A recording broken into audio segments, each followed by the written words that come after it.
నమస్కారం, welcome to I dream. ధర్మ మార్గం కార్యక్రమానికి స్వాగతం. నేను మీ విజిత. ప్రస్తుతం మనతో పాటు ఉన్నారు ప్రముఖ జ్యోతిష్య వాస్తు పండితులు బ్రహ్మశ్రీ అన్నవరపు తిరుపతి మూర్తి అవధాని గురుగారు. ఇప్పుడు వారితో మాట్లాడదాం. నమస్కారం గురుగారు. ఓం శ్రీ మహాగణాధిపతయే నమః. గురుగారు, నవరాత్రులు ప్రారంభం కాబోతున్నాయి. నవరాత్రుల విశిష్టత, పూజా విధానం గురించి తెలియజేయండి. తప్పకుండా అమ్మా. నమో దేవ్యై మహాదేవ్యై శివాయై సతతం నమః. నమః ప్రకృత్యై భద్రాయై నియతాః ప్రణతాస్మతాం. ఓం శ్రీ మహాగణాధిపతయే నమో నమః. మనకు ఈ నెల 3వ తారీఖు నుంచి, వచ్చే నెల అంతే 3వ తారీఖు నుంచి నవరాత్రులు ప్రారంభమవుతున్నాయి. ఎప్పట్లాగానే దశాబ్దాలుగా శతాబ్దాలుగా ఏ విధానాన్ని అయితే అనుసరిస్తున్నారో, ఇంద్రకిలాద్రి విజయవాడలో అమ్మవారికి ఏ విధానాన్ని అనుసరిస్తున్నారో అదే విధానాన్ని ప్రతి ఒక్కరూ అనుసరిస్తూనే ఉన్నారు. కానీ ఒక్కొక్కసారి ఒక్కొక్క మార్పులు అనేటువంటివి ఉంటూ ఉంటాయి. ఆ మార్పుని మనం గమనిస్తే జీవితం అనేటువంటిది స్థిరంగా నిలిచి ఉంటుంది. ఓకే. చలం అచలం, కదలటం స్థిరంగా ఉండిపోవటం అనేటువంటిది రెండు విధానాలు. కొన్ని శతాబ్దాల క్రితం చూస్తే ఇప్పుడు జరిగేటువంటి నవరాత్రులు ఏవి నవరాత్రులు కావు. ఏదో ఒక ఆచరణలో వస్తున్నాయి ఇవన్నీ కూడా. ఉమా కాత్యాయిని గౌరీ కాళీ హై మమతీశ్వరి శివా భవాని రుద్రాని సర్వాణి సర్వమంగళ అపర్ణ పార్వతి దుర్గా మృడాని చండికాంబిక ఆర్య దాక్షాయిని చేవి గిరిజా మేనకాత్మజ అనేటువంటి అమ్మవారిని ఆరాధన చేసేవారు. తర్వాత నవదుర్గల్ని ఆరాధన చేసేవారు. సప్త మాతృకల్ని ఆవాహన చేసేవారు. దశ మహావిద్యాధి దేవతల్ని 4 పూటల్లో కూడా ఆరాధన చేసుకుంటూ ప్రశాంతంగా ఉండేవారు. అయితే ఈ ఆరాధనలు అనేటువంటిది గుప్తంగా గోప్యంగా కొన్ని నడుస్తూ ఉండేవి. ఒక రోజుకి సుమారుగా 16 గంటలు ఈ ఆరాధనలు జరిగేవి. ఓకే. కాలం గడుస్తున్న కొద్దీ కాలానుగుణంగా కాలం మారిపోయింది, కాలం మారుతుంది అంటారు. కాబట్టి కాలం ఎప్పుడూ మారలేదు. మనుషులు మారుతూ అంతంతసేపు కూర్చోలేక ఎవరు చేస్తారులే అంతంతసేపు ఆరాధనలు అని చెప్పి అన్నీ తగ్గించుకుంటూ కావాల్సిన రీతిలో ఉదయం ఒక 1.5-2 గంటలు, సాయంత్రం 1.5-2 గంటలకి కుదించుకొని నవరాత్రులు చేసుకుంటూ వెళ్తున్నారు. ఓకే. ప్రతి ఒక్కరికి నేను సజెషన్ ఇచ్చేటువంటిది ఏమిటి అంటే, ఇప్పుడు ఉన్న వాతావరణంలో మనం చూసినటువంటి వాటిలో చూడబోయే ప్రమాదాలు ఎక్కువ ఉన్నాయి. ఆర్థికంగా ప్రతి ఒక్కరూ కూడా చాలా అంటే చాలా, ఇంత అని చెప్పడానికి వెళ్ళలేదు, ఆ స్థితిలో ఇబ్బంది పడేటువంటి పరిస్థితులు ఉన్నాయి. ప్రతి మనిషికి రూపాయి అనేటువంటిది చేతిలో ఉంటే జీవితం ఎలా కావాలంటే అలా వాళ్ళు దిద్దుకోవచ్చు. ఆ పరిస్థితి కావాలి, రూపాయి లేదు ఏం చెయ్యాలి అనేటువంటి ఆలోచన లేకుండా అమ్మవారి అనుగ్రహం వల్ల నా దగ్గర రూపాయి ఉంది, నాకు ఏ ఇబ్బంది లేదు అనేటువంటి స్థితి కావాలి అని అంటే ఈ నవరాత్రులు అపర్ణ నవరాత్రులుగా అపర్ణ అమ్మవారిని ఆరాధించడం చాలా శ్రేయస్కరం. ఈ నవరాత్రుల్లో ఓకే.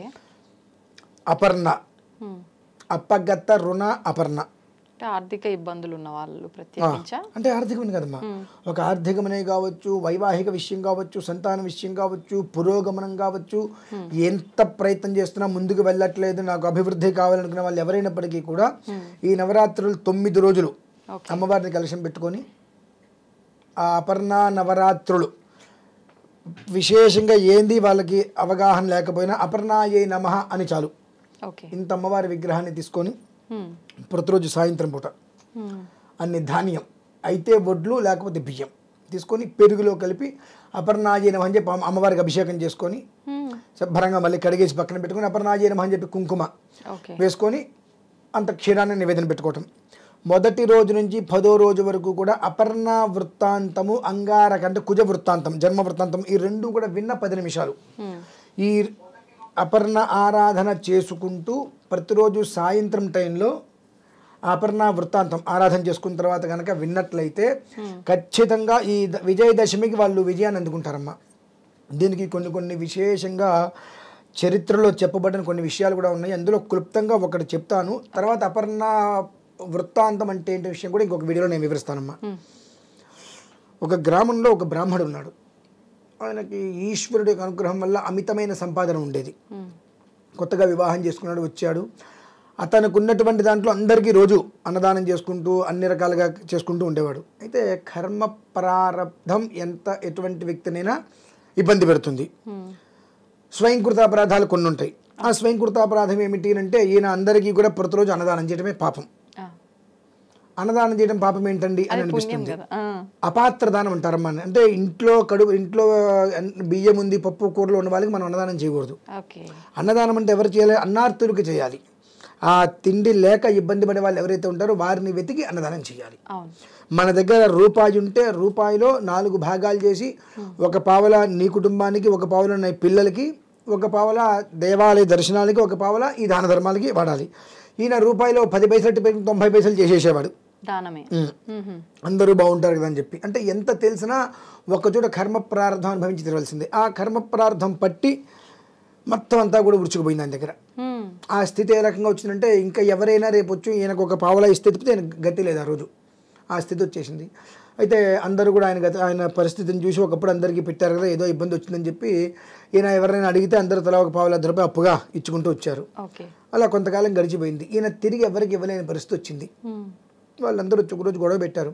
నీకు ఇన్ని రోజులు సమయం ఇస్తున్నా నేను, ఈ లోపు నువ్వు కనుక అప్పు తీర్చకపోతే నీ సామాన్లు మొత్తం బయటపడేస్తాను. నీ దగ్గర ఈయన ఏమన్నా అంటారేమో ఒక ఉద్దేశంతో నీ దగ్గర ఉన్నప్పుడు ఒళ్ళు కొవ్వెక్కి నువ్వు అందరికీ దాన ధర్మాలు చేసావు, అది మా తప్పు కాదు, నువ్వు చేసేటప్పుడు నువ్వు జాగ్రత్తగా ఒళ్ళు దగ్గర పెట్టుకోవాల్సింది చెప్పి నానా రకాల మాటలు అన్నారు. సరే అనుకున్నారు.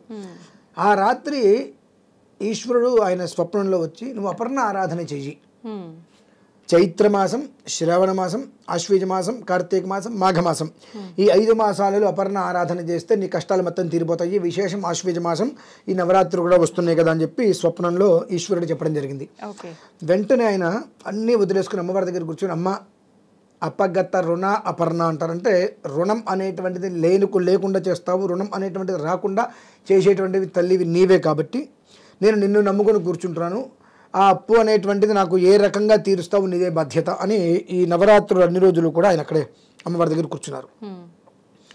తెల్లవారితే విజయదశమి ముందు రోజు రాత్రి వాళ్ళందరూ వచ్చారు. రేపటి వరకే నీకు సమయం ఇచ్చింది మేము, రేపు ఉదయానికి నువ్వు కనుక డబ్బులు ఇవ్వకపోతే మొత్తం రోడ్డు మీద పడేస్తామని చెప్పి వెళ్ళిపోయారు. మర్నాడైంది. ఆ రాత్రి తెల్లవారులో కూడా ఆయన అలా జపం చేసుకుంటూ కూర్చున్నాడు. ఉదయము వాళ్ళందరూ ఇంటికి వచ్చేటప్పటికి ఈ బ్రాహ్మణుడి యొక్క కుమార్తె బయటకు వచ్చింది. వచ్చి వాళ్ళందరికీ కూడా డబ్బులు ఇచ్చేసేసింది. డబ్బులు ఇచ్చేసేసి మొత్తం రుణాలు తీరిపోయినట్టుగా పత్రాలు మొత్తం ఇచ్చేసేసి లోపలికి వెళ్ళిపోయింది. వాళ్ళందరికీ ఒక చేతికి పత్రం ఇచ్చి అవి లోపలికి వెళ్ళిపోయింది. ఈయన జపం పూర్తి చేసుకొని ఇక వాళ్ళందరి కాళ్ళ మీద పడి క్షమార్పణ చెప్పుకుందాము, ఇక మీరు ఏం చెప్తే చేస్తానండి అని చెప్పి బయటకు వచ్చి కాళ్ళ మీద పడ్డాడు. అందరికీ ఒక్కసారిగా సాష్టాంగ నమస్కారం చేశారు. నా గతి లేదండి అనగానే అందరూ ఒకసారి లేచి వచ్చి ఆయన నిలబెట్టి ఆయనకి కాళ్ళకి నమస్కారం చేసి, అయ్యా మేము మమ్మల్ని క్షమించండి, మీ అమ్మాయి వచ్చి అందరూ అప్పు తీర్చేసింది అన్నాడు. ఆయన ఆశ్చర్యపోయాడు. ఆయనకి వివాహం కొత్తగా అయింది, సంతానం లేదు ఇంకా అప్పటికి. అంటే ఆయన అపర్ణ తల్లి నువ్వు తప్ప నాకు వేరే శరణ్యం లేదు, నువ్వే శరణ్యం. అంటే అపగత రుణ అపర్ణ. ఈ 10 రోజులు కూడా ఈ అపర్ణ నామాన్ని స్మరిస్తూ ఈ వడ్లు లేదా బియ్యము పెరుగుతో అమ్మవారికి అభిషేకం చేసుకుంటూ ఆ ఒక అపర్ణ వృత్తాంతము మరియు అంగారక వృత్తాంతం, కుజ వృత్తాంతం, జన్మ వృత్తాంతం, ఈ 2 కూడా వెంటనే ధ్యేయంగా పెట్టుకున్నాడు ఆయన. విజయదశమితో ఆయనకున్న అప్పులన్నీ కూడా అమ్మవారు వచ్చి తీర్చేసిందండి. విచిత్రం ఏంటంటే అసలు ఆయనకి సంతానం లేదు అప్పటికి ఇంకా. కానీ కూతురు వచ్చి అప్పు నాకు కూతురు రావటం ఏంటి, మీ అమ్మాయి వచ్చిందండి అపర్ణాట కదా పేరు అంటే ఆశ్చర్యపోయాడు ఆయన. అంటే వాళ్ళందరూ ఆశ్చర్యపోయారు. మీరు అనుష్ఠానం చేసుకుంటే మీకు దర్శనం ఇవ్వకుండా అమ్మవారు మా అందరికీ కూడా దర్శన భాగ్యాన్ని ఇచ్చిందని చెప్పి ఆ కాగితాలు మొత్తం వాళ్ళు చించేసేసి ఆ డబ్బులు మొత్తం మళ్ళీ అమ్మవారికి మీరు ఆరాధన చేయండి అక్కడ ధారపోసి వెళ్ళిపోయారమ్మా. అంటే అమ్మవారు ఇచ్చేటువంటిది ఎలా ఉంటుంది అంటే మనం కనిపెట్టలేం. అందుకని ఆవిడ అపగత రుణ అపర్ణ అనేటువంటి నామం వచ్చింది. ఈ ఒక్క ఎవరికైనా సరే ఇటువంటి ఆర్థిక సమస్యలతో పీకల్లోతు సమస్యలలో ఉన్నారు, ఏం చేయలేము అనుకున్న వారు అయినప్పటికీ కూడా ఇక ముందు ఎందుకంటే అమావాస్య గ్రహణం ఉంది, దాని ప్రభావం చాలా దారుణాతి దారుణంగా పడబోతుంది. దాని నుంచి మనం బయటపడాలి అనుకున్నప్పటికీ కూడా ఈ నవరాత్రులు 9 రోజులు ఒక కలశం పెట్టుకొని ఎండిపోయిన కొబ్బరికాయ కాకుండా పచ్చి కొబ్బరి బొండం పెట్టుకుంటే, లేదంటే పీచుతో ఉన్నది పెట్టుకుంటే కొబ్బరికాయ పగిలిపోకుండా ఉంటుంది కనుక పీచుతో ఉన్న కొబ్బరికాయని కలశంగా పెట్టుకొని ఆ కలశంలో నీళ్లు కాకుండా బియ్యం పోసి పెట్టుకోవడం, లేదంటే కనుక పచ్చకర్పూరం, జాజికాయ, జాపత్రి అటువంటివి పొడి అందులో వేసినట్టయితే నీరు పాడైపోకుండా ఉంటుంది. అలా కలశాన్ని పెట్టుకొని చిన్న రూపం విగ్రహం లేదంటే ఒక రూపాయికి అయినా సరే అపర్ణాదేవి విగ్రహం దొరుకుతుందా? అపర్ణాదేవి విగ్రహం దొరకదు, లలిత అమ్మవారి విగ్రహం తీసుకోండి, లక్ష్మీ రూపం తీసుకోండి, ఒక రూపాయికి ఆయన తీసుకోండి, అపర్ణాదేవిగా ధ్యానించుకోండి. సాయంత్రం సంధ్యా సమయంలో చక్కగా అన్ని పెరుగులో ఒడ్లు కానీ బియ్యం కానీ కలిపి మనకు అభిషేకం చేసేసి శుభ్రంగా కడిగి అక్కడ పెట్టి అపర్ణాయే నమః అనుకుంటూ కుంకుమార్చన చేసుకొని కడిగి అక్కడ పెట్టంటే మళ్ళీ అవే అభిషేకం చేసిన తర్వాత మళ్ళీ కడిగేయాలి శుభ్రంగా. కడిగేసి అమ్మ విగ్రహాన్ని దగ్గర పెట్టుకోవాలి మళ్ళీ విడిగా పెట్టుకొని కుంకుమార్చన ఇవన్నీ తీసేయాలి. అభిషేకం చేసి మొత్తం తీసి పక్కన పెట్టుకొని మళ్ళీ కుంకుమార్చన అపర్ణాయే నమః అని కుంకుమార్చన చేసుకొని పరమాన్నాన్ని నివేదన పెట్టి ఈ ఒక కథ చెప్తా. ఇప్పుడు కథ ఇంకొక వీడియోలో చెప్తాను, వినండి. కథ 10 నిమిషాలు, ఈ మొత్తం చేయడానికి ఒక 10 నిమిషాలు పడుతుంది. సాయంత్రం 6-6:30 కూర్చొని, అంటే 5:30 గోధులుగా సమయంలో కూర్చొని 6:30 వరకు మీరు చేసుకుంటే ఖచ్చితంగా ఈ 10 రోజులు ఇలా చేసుకుంటే విజయదశమి అనేటువంటిది విజయాన్ని చూస్తారమ్మా. విజయదశమి మూలం వినాలమ్మా. ఈ కథ వినకపోతే ఉపయోగం లేదు. అంటే వృత్తాంతం, అపర్ణాదేవి అంటే ఎవరు, గౌరీ అంటే ఎవరు, కార్తికాయని అంటే ఎవరు, ఉమా అంటే ఎవరు, అసలు ఈ పేర్లు ఎందుకు వచ్చినాయి, కుజుడికి ఎన్నో అపర్ణాకి సంబంధం ఏంటి, కుజుడు ఎవరు, కుజుడికి ఈ ఒక నవరాత్రులకు సంబంధం ఏంటి తెలియాలి కదా. ఇవి తెలుసుకోగలగాలి. ఇవి తెలుసుకోగలిగితేనే ఈ 10 రోజుల్లో ఉన్న తుప్పు మొత్తం పోతుందమ్మా. షట్చక్రాలు చక్కగా పనిచేస్తే తీరుతాయి. అమ్మవారే వచ్చి మనకు అండగా నిలుస్తుంది. ఇది 2-3 సార్లు మా అందరికీ కూడా అనుభవం జరిగింది కనుక ఈసారి మేము కూడా పరిపూర్ణంగా ధాన్య రాశుల మధ్యలో, అంటే చుట్టూతో కూడా ధాన్యాన్ని మొక్కలుగా వేసేస్తున్నాం, అంటే ధాన్యం పెడుతుంది, అందులో నుంచి మొక్కలు వస్తాయి. ఆ మొక్కల మధ్యలో అమ్మవారిని స్థాపించి అపర్ణ నవరాత్రులు చేస్తున్నాము. కాబట్టి ప్రతి ఒక్కరూ వాళ్ళ ఇంట్లో కష్టం లేకుండా, విశేషమైన ఖర్చు లేకుండా ఒక 20 నుంచి 30 నిమిషాలు, అరగంట సేపు సమయాన్ని కేటాయిస్తే మానసిక ప్రశాంతత పొందేటువంటి చక్కటి పరిష్కార మార్గం ఇదైతే ఈ నవరాత్రులకి. అయితే మొత్తానికి నవరాత్రుల్లో ఈ 9 రోజులు కూడా అపర్ణ అమ్మవారిని ఆరాధిస్తే శుభం కలుగుతుంది అంటారు. ఖచ్చితంగా. సరే గురుగారు, మరి ఒక మంచి ఎపిసోడ్లో అమ్మవారి వృత్తాంతం కూడా తెలియజేస్తానన్నారు కదా, తెలుసుకునే ప్రయత్నం చేద్దాం ఇంకో వీడియోలో. ధన్యవాదాలు గురుగారు.